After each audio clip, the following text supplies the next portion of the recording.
Hey, what's going on, guys? Listen, this is Thomas Ransom. And again, I am super excited that you are still. Yay, I hope you're still here. This is episode 6. I really hope you're still here. Episode 6, 101 Contradictions in the Christian Bible.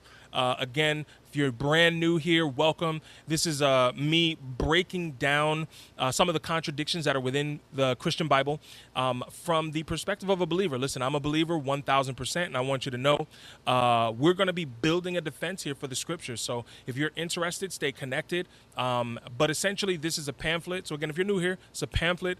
Shabir Ali, the world's foremost Christian apologist, the world's foremost Islamic apologist against Christianity. Wow, I would have been, woo, he probably would have come to find me. World's foremost Islamic apologist produced this document some years back, really coming against the translations, coming against the authenticity and the reliability of the Christian Bible. So he's pointed out some inconsistencies within Scripture, and we're answering those inconsistencies. So again, I'm making this disclaimer up front. A lot of this work was already done for me. I didn't have to do a lot of research for this. I didn't have to break all these down myself. I am co-opting a lot of that research, bringing it into my own. I have studied it. I've looked it over, and most of it seems pretty good. There are some areas where, we went out on a limb a little bit, and I kind of, let's bring it back. Let's talk, right? But I think that there is an extreme level of importance that we need to place on understanding this, understanding what happened, the truth of it. There are intelligent answers to this. This isn't just you just got to believe. There's intelligent answers to this. We're gonna break those up, and I'm gonna sprinkle in some of my own thoughts on top.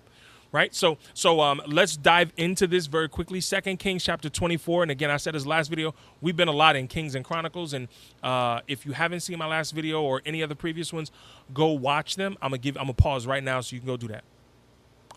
Welcome back. So I want to make sure that you understand where we're going. So 2 Kings chapter 24, verse 8, Bible says this: Jehoiakim was 18 years old when he became king, and he reigned in Israel 3 months. His mother's name was Nehushta, daughter of Elnathan. She was from Jerusalem. I probably butchered those names. I don't really care. First Chronicles 36:9 says this: Jehoiakim was 8 years old when he became king. He reigned in Jerusalem 3 months and 10 days. He did evil in the sight of the Lord. Right. So again, we encounter here, and again, I'll say this over, and I'm just going to let you know from the beginning, this is a copyist error. So the King James Version has 8 years old and not 18 like in 2 Kings. So let me first say this. If you are looking these scriptures up, if you're at your laptop, you can shrink your screen and pull up another window. Go ahead and take a look at BibleHub.com. It's a great resource. I love BibleHub. Actually, quick plug for BibleHub, man.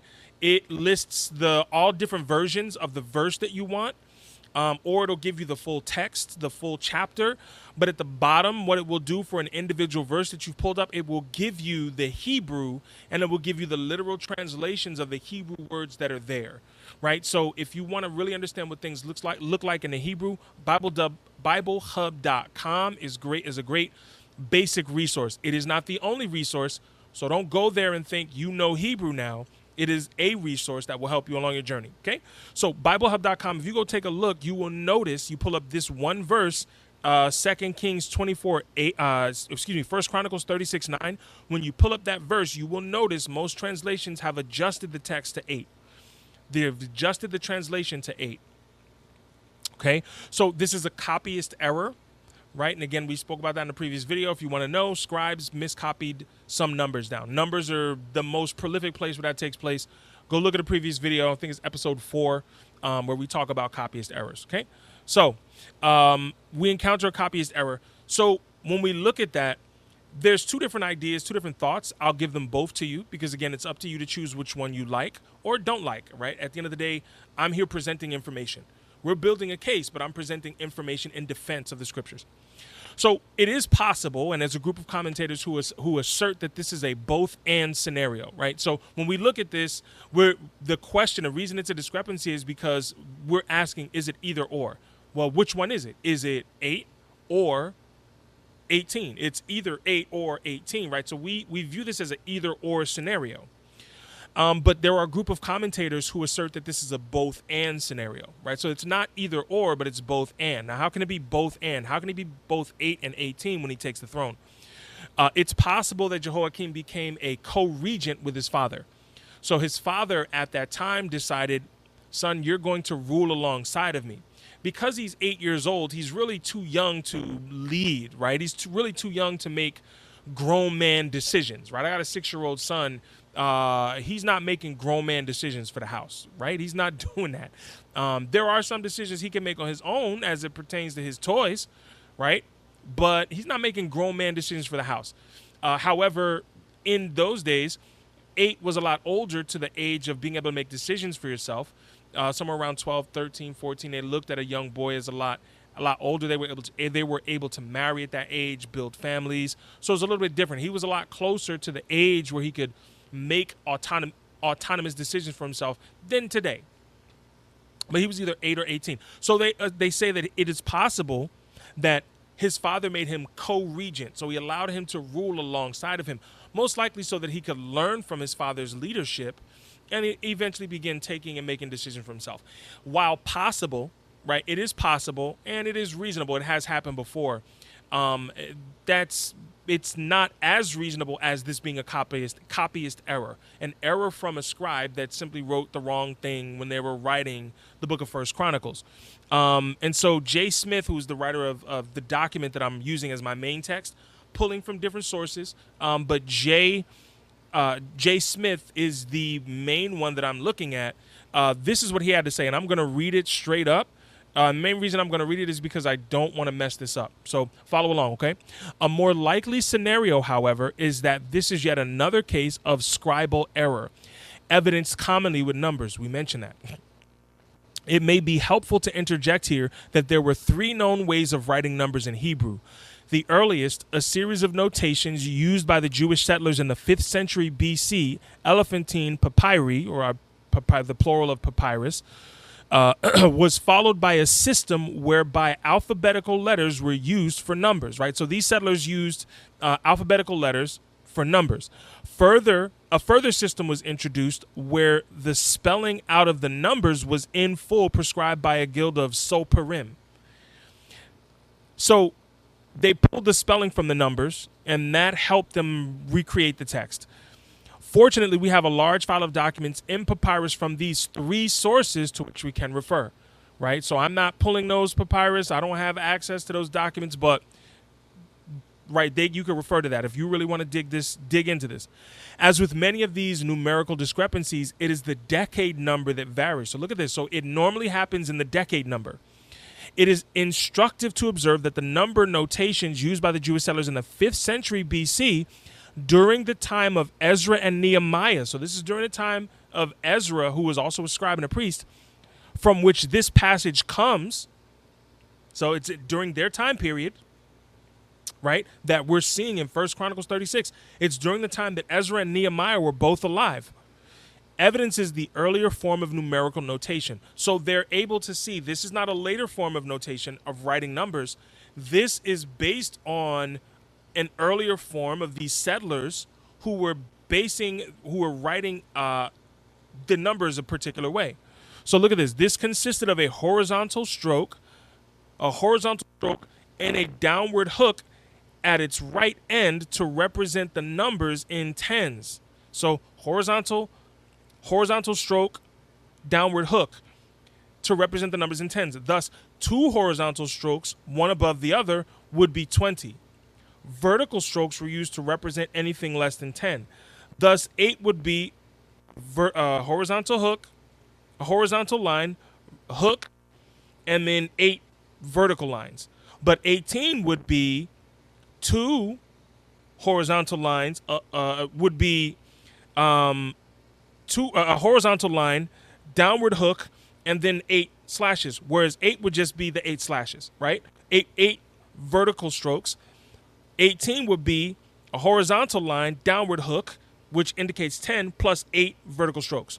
Similarly, 22 would be 2 horizontal lines, a hook, and then two vertical strokes. 42 would be 4 horizontal lines, right? 2 sets of horizontal hooks, or two, boom. It's hard to type here. So 4 horizontal lines, a hook, and then two vertical lines. So if the primary manuscript from which a copy was being carried out was blurred or smudged, watch this, one or more of the decadal notations, one of the more of the notations in the decade level could be missed by the copyist. It is far less likely that the copyist would have mistakenly seen an extra 10 stroke that was not present in his original than that he would have failed to observe one that had been smudged. So watch this.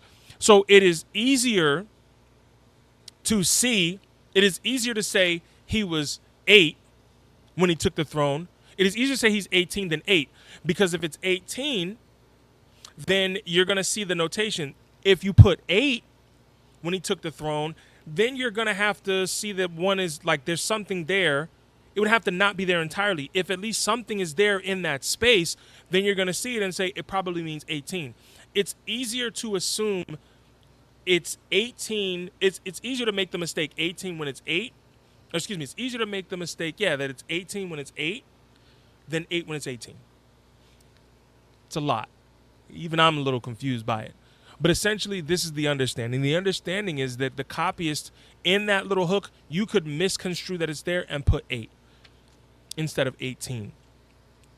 So the idea is that, that's probably a smudge. It doesn't belong there, right? So it is far less likely that the copyist would have mistakenly seen an extra 10 stroke that was not present in his original than that he would have failed to observe one that had been smudged. In the NIV of the Bible, corrections have been included in the text. So again, they've made these adjustments. However, for clarity, footnotes at the bottom of the page mention that earlier Hebrew manuscripts include the scribal error, while the Septuagint manuscript and Syriac manuscript, as well as one of the Hebrew manuscripts, correct the numerals. So look at that. Most Hebrew manuscripts keep the error. One manuscript corrects the error. And then the Syriac and the Septuagint, also manuscripts that are used to recreate the original text and understand what is being said, they've also corrected the error as well. So they don't have that error. This, however, right, so it only makes sense to correct the numerals once the scribal error has been noted. This, however, listen, and I said this 1,000 times, you're going to hear it over and over and over until it's drilled in. This, however, in no way negates the authenticity nor the authority of the scriptures which we have. Once again, I reassert, this does not materially change the center of the gospel. It does not change the center of the message God sought to communicate. It simply indicates the stroke of humanity and the mark of humanity as part of the process in partnership with God to communicate his message as God has desired to do from the beginning.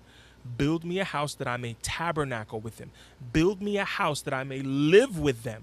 Jesus says, I'm going to tear down this temple and rebuild it in 3 days. Why? He's speaking about us. I'm tearing down this physical building. It no longer matters. What matters is the human spirit. I'm going to bring wholeness and healing to the human condition so that God can properly inhabit man like he's always desired to do. God works in concert with us, in partnership. This simply shows man was a part of the process. Copyist error, nothing else. God bless you guys. See you in the next video. We going strong, man. This is episode 6. We've already gone through 6 of these contradictions. Come on now. We got another, see if my math is right. Got another 95 to go. Pray for me. Your boy tired. But stay focused. Let's see you in the next video.